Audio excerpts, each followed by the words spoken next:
Masaya ka pa ba sa naging resulta ng ating kalikasan? Kung ikumpara mo ang iyong karanasan natin noon sa ngayon, ano ang iyong magiging sagot at akala?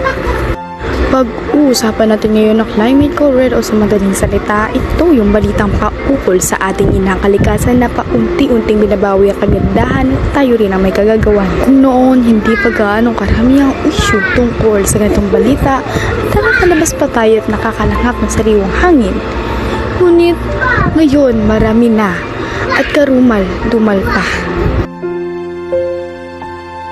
Ito ay hindi makatarungan at maghihintay baba ang lahat na maraming mamamatay at maapektuhan dahil sa issue na ito bago sila umakto.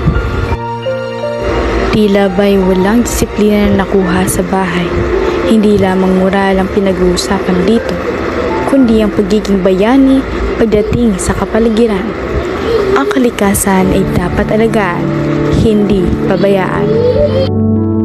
Maraming tanong ang aking gustong ipahayag, ngunit para saan pa kung alam naman natin na ginagawa ito ng mga tao dahil sa walang awang pagpaparusa sa kalikasan.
Ang Pilipinas ay mayaman sa natural resources.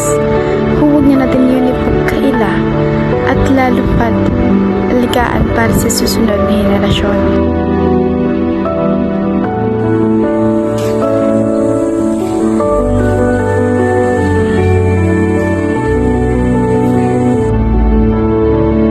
Tayo dapat ang muna pagdating sa disiplina at sama-samang ibalik ang kalinisan at kaayusan.